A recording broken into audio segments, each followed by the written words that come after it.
ഇഡിയുടെ mark എത്ര? നിങ്ങൾക്ക് 5040 mark ലഭിച്ചതെങ്കിൽ നിങ്ങളുടെ നിലവാരം എത്രമാത്രമായിരിക്കും? നമ്മളുടെ ഒരു പരീക്ഷയ്ക്ക് ഒരു സ്കൂളിലെ കുട്ടിക്ക് 100-ൽ 2 കിട്ടിയെങ്കിൽ അല്ലെങ്കിൽ 1 കിട്ടിയെങ്കിൽ ആ കുട്ടിയുടെ പഠന മികവ് എത്രമാത്രം? രാഹുൽ ഗാന്ധി ഇഡിക്കെതിരെ നിലപാട് കടുപ്പിച്ച് ആക്രമിച്ചതിന് ശേഷം സുപ്രീം കോടതി അടക്കം കടുത്തൊരു നിലപാടെടുത്തത് ശ്രദ്ധേയമല്ലേ? ഇഡി യഥാർത്ഥത്തിൽ ദുരുപയോഗം ചെയ്യപ്പെടുകയാണ്. എൻഫോഴ്സ്മെന്റ് ഡയറക്ടറേറ്റ് അടക്കമുള്ളവർ രാഷ്ട്രീയ ചട്ടുകങ്ങളാകുകയാണ്. നമസ്കാരം. ഓരോ ജനാധിപത്യ വിശ്വാസിക്കും ആശ്വാസം പകരുന്ന, ഓരോ രാജ്യസ്നേഹിയെയും ആവേശം കൊള്ളിക്കുന്ന ഒരു നിലപാടാണ് സുപ്രീം കോടതി എടുത്തത്. സുപ്രീം കോടതി 5000 കേസുകളിൽ നിങ്ങൾക്ക് 40 കൺവിക്ഷൻ മാത്രമാണ് ലഭിച്ചത് എന്ന് ഇഡിയോട് പറയുകയുണ്ടായി. ഉജ്ജാൽ ഭൗയാൻ എന്ന ജസ്റ്റിസ് അതിശക്തമായ നിലപാട് സുപ്രീം കോടതിയിൽ ഇഡിയുടെ കാര്യത്തിൽ സൂചിപ്പിക്കുകയുണ്ടായി. ഇത് സുനിൽ കുമാർ അഗർവാൾ വേഴ്സസ് ഇഡി എന്ന കേസിലാണ്. എൻഫോഴ്സ്മെന്റ് ഡയറക്ടറേറ്റ്, CBI അല്ലെങ്കിൽ ഇൻകം ടാക്സ് ഡിപ്പാർട്ട്മെന്റ്, ഇതൊക്കെ എല്ലാ രാജ്യത്തിനും ആവശ്യമുള്ള സംവിധാനങ്ങളാണ്.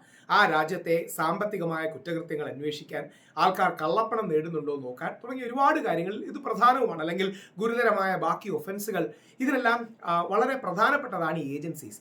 പക്ഷേ ആ ഏജൻസീസ് വളരെ ഗ്രോസായി ദുരുപയോഗം ചെയ്യപ്പെടുകയാണെങ്കിലും, ഞാൻ തന്നെ മുമ്പ് ചില വീഡിയോകളിൽ ഇതിന്റെ ഗ്രോസ് മിസ്യൂസിനെ കുറിച്ച് പറഞ്ഞിട്ടുണ്ട്. അരവിന്ദ് കെജ്രിവാളിനെ കൊടുക്കുന്നതും, സോറനെ ഇല്ലാതാക്കാൻ ശ്രമിക്കുക അല്ലെങ്കിൽ കേസിലൂടെ ഇല്ലാതാക്കാൻ ശ്രമിക്കുന്നതും, റിയ ചക്രവർത്തി എന്ന സുശാന്ത് സിംഗ് രാജ്പൂട്ടിന്റെ ഗേൾഫ്രണ്ടിനെ കൊടുക്കാൻ പോകുന്നതും, ഷാറൂഖ് ഖാന്റെ മകനെ കൊടുക്കുന്നതും ഒക്കെ ഇഡി, ഇൻകം ടാക്സ് അല്ലെങ്കിൽ ഇതുപോലത്തുള്ള പല കാര്യങ്ങളെയും ദുരുപയോഗം ചെയ്തുകൊണ്ടുള്ളൊരു മൂവാണ്. എന്തെങ്കിലും വലിയ കാര്യവും പറയും, ഇവർ ഡ്രഗ്സ് ഉപയോഗിച്ചു, അല്ലെങ്കിൽ ഇവർ രാജ്യവിരുദ്ധ പ്രവർത്തനങ്ങൾക്ക് കാര്യങ്ങൾ ഉപയോഗിച്ചു, മണി ലോണ്ടർ ചെയ്തു എന്നൊക്കെ പറഞ്ഞ് വലിയ വായിലെ കാര്യങ്ങൾ സംസാരിക്കും. പക്ഷെ ഇതൊന്നും ആയിരിക്കില്ല സത്യം. രാഷ്ട്രീയ കാര്യങ്ങൾക്ക് വേണ്ടിയായിരിക്കും പലപ്പോഴും ദുരുപയോഗം ചെയ്യുക.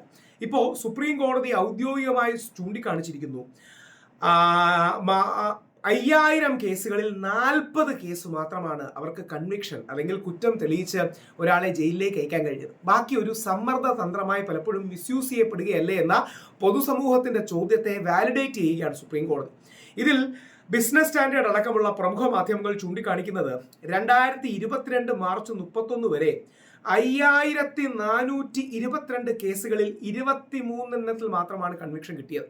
ഇപ്പം ബ്രോഡായിട്ടാണെന്ന് തോന്നുന്നു നമ്മുടെ ലോക്സഭയിലും സുപ്രീം കോടതിയിലുമൊക്കെ 2024 കണക്ക് വെച്ച് 5040 കിട്ടിയത്. ഈ കൺവിക്ഷൻ റേറ്റ് 1-ൽ താഴെയാണ്. അതായത് ഇഡി എടുക്കുന്ന 100 കേസുകളിൽ 1 കേസ് പോലും അവർക്ക് കൺവിക്ഷനിലേക്ക് എത്താൻ കഴിയുന്നില്ല. ഇതിലൊരു 10 കേസുകൾ ഊരി പോകുന്നതാണ്, രക്ഷപ്പെട്ടു പോകുന്നതാണെന്ന് കരുതാം. ഈ 90 കേസുകൾ പിന്നെ എന്തിനു വേണ്ടി എടുക്കുന്നതാണ്? എത്ര രൂപയാണ് ഇതിൽ കളയുന്നത്? ഇനി IPCയുടെ താഴെയുള്ള കേസുകളിലെ കൺവിക്ഷൻ റേറ്റ് നോക്കാം. അത് 2021 57% വരെ. അതായത് സാധാരണ പോലീസുകാർ ഇന്ത്യൻ പീനൽ കോഡിന്റെ താഴെ, അന്നും ഇന്ന് നമ്മുടെ ഭാരതീയ ന്യായ സംഹിതയുടെ താഴെ ഉള്ള കേസുകളിൽ 100-ൽ 57 കേസുകൾ കൺവിക്ഷനിലേക്ക് എത്തുമ്പോൾ 1 കേസ് പോലും ഇഡി 100-ൽ എത്തിക്കുന്നില്ല എന്നുള്ളത് വളരെ ഗുരുതരമായൊരു പ്രശ്നമാണ്. രാഷ്ട്രീയ പ്രതിയോഗികളെ, ആശയപരമായി എതിർ നിൽക്കുന്നവരെ കുടുക്കാനുള്ളൊരു മെക്കാനിസം ആകുന്നു. എന്നിട്ട് അവർ പാർട്ടി മാറി ഭരിക്കുന്ന പാർട്ടിയിലേക്ക് വന്നാൽ വളരെ ഈസി ആയിട്ട് അവരുടെ കേസും ഒഴിവാക്കി കൊടുക്കുന്ന ഒരുതരം വാഷിംഗ് മെഷീനായി. അതായത് നമുക്ക് അഴുക്ക് വരേണ്ട വസ്ത്രങ്ങൾ വാഷിംഗ് മെഷീനിലിട്ട് ക്ലീൻ ചെയ്യുന്നത് പോലെ ഇഡിയുടെ കേസ് വന്നാൽ നേരെ ഏതെങ്കിലും ഭരിക്കുന്ന പാർട്ടിയിലേക്ക് പോയാൽ അവർ ക്ലീൻ ആയി എന്ന് പറയുന്ന അത്യന്തം വിഷമകരമായ, ജനാധിപത്യത്തെ ഇല്ലാതാക്കുന്ന, ലെവൽ പ്ലേയിങ് ഫീൽഡുകൾ ഇല്ലാതാക്കുന്ന ഒരവസ്ഥ. അപ്പോൾ ഇഡിയുടെ കൊങ്ങയ്ക്ക് പിടിക്കാൻ സുപ്രീം കോടതി തയ്യാറായതും, ഇത് പറയുന്നത് ഒരു മീഡിയക്കാരല്ല, സുപ്രീം കോടതിയിലെ ഹിയറിംഗിലാണ്, ഇന്ത്യയുടെ പരമോന്നത നീതിപീഠത്തിന്റെ ഹിയറിംഗിൽ പറയുകയാണ് 5040 മാത്രമാണ്. നിങ്ങൾ ഈ ക്വാളിറ്റി ഓഫ് എവിഡൻസ് നോക്കണം. സംഭവിക്കുന്നത്, അതായത് രാഹുൽ ഗാന്ധിയൊക്കെ ഇത് പലപ്പോഴും ഹൈലൈറ്റ് ചെയ്തിട്ടുണ്ട്, അരവിന്ദ് കെജ്രിവാളിന്റെ എതിരെ മിസ്യൂസ് ചെയ്യുന്നത്, സോറനെതിരെ മിസ്യൂസ് ചെയ്യുന്നത്, ഇതൊരു വലിയ ഇഷ്യൂ ആണ്. അതായത് രാഷ്ട്രീയ പ്രതിയോഗികളെ എല്ലാ പാർട്ടിക്കാരും ചെയ്യും കേട്ടോ. അത് BJPയുടെയോ കോൺഗ്രസോ CPM ആപ്പോ ഒന്നുമല്ല. മുമ്പ് ചന്ദ്രബാബു നായിഡുവിനെ സ്കിൽ ഡെവലപ്മെന്റിന്റെ പേരിൽ ജഗൻമോഹൻ റെഡ്ഡി ജയിലിലിടുകയുണ്ടായി. ചന്ദ്രബാബു നായിഡു അത് ശക്തമായി തിരിച്ചു വരികയുണ്ടായി. അതായത് പലപ്പോഴും ഇത്തരം കാര്യങ്ങളെ എന്തെങ്കിലും ലൂപ്പ് ഹോളുകൾ ഉണ്ടാക്കി ആൾക്കാരെ അറസ്റ്റ് ചെയ്യാനും, എന്നിട്ട് കോടതിയിൽ പോകുമ്പോൾ കോടതി ജാമ്യം തരാതിരിക്കാൻ വേണ്ടി ഞങ്ങൾ കേസ് പഠിച്ചുകൊണ്ടിരിക്കുകയാണ്, കേസ് ബിൽഡ് ചെയ്തുകൊണ്ടിരിക്കുകയാണ്, കേസിൽ കൺവിക്ഷൻ ഉണ്ടാകും, ഇത് രാജ്യത്തിന്റെ സുരക്ഷയെ ബാധിക്കുന്നതാണ്, മണി ലോണ്ടറിങ്ങിന്റെ വലിയ പ്രശ്നങ്ങളുണ്ട്. അപ്പോൾ ഈ ഗ്രാവിറ്റി ഓഫ് അലിഗേഷൻസ് അങ്ങ് കൂട്ടും. ഏതെങ്കിലും 0.1 ഉണ്ടെങ്കിൽ അത് 1000 പറയും. അപ്പം കോടതികൾക്കും ജാമ്യം കൊടുക്കാൻ ഒരു മടിയുണ്ടാവും. കോടതി അടുത്ത കുറ്റപത്രം സമർപ്പിക്കൂ, അതിൻ്റെ കൂടുതൽ അഡീഷണൽ കുറ്റപത്രം സമർപ്പിക്കൂ തുടങ്ങിയ കാര്യങ്ങൾ പറയും. പക്ഷേ ആർക്കെതിരെയും ഇത് മിസ്യൂസ്ഡ് ആകാം. നിങ്ങൾക്കെതിരെ, എനിക്കെതിരെ, സാധാരണക്കാർക്കെതിരെ ആരെയും പൂട്ടാനുള്ളൊരു വളഞ്ഞ വഴിയായി EDയെയോ CBIയെയോ ഇൻകം ടാക്സിനെയോ കാണുന്നതിൽ അർത്ഥമില്ല. 5040 മാത്രമാണ് EDയുടെ മാർക്ക്. അവിടെയാണ് ശ്രീ രാഹുൽ ഗാന്ധി വളരെ ഡെയറിംഗ് ആയി, ബോൾഡായി EDയുടെ ഡയറക്ടറെ ട്വിറ്ററിൽ ടാഗ് ചെയ്ത് വീട്ടിൽ വന്ന ചായയും ബിസ്ക്കറ്റും തരാം, എൻ്റെ വീട്ടിലോട്ട് വന്നാൽ മതി എന്ന് പറയുന്ന രീതിയിലുള്ള ധൈര്യപൂർവ്വമുള്ള നിലപാടെടുക്കുന്നത്. അപ്പോൾ രാഹുൽ ഗാന്ധിയുടെയും ശക്തമായ നിലപാടിന് ശേഷം സുപ്രീം കോടതിയുടെയും നിലപാട്, സമീപനം സ്വാഗതാർഹമാണ്.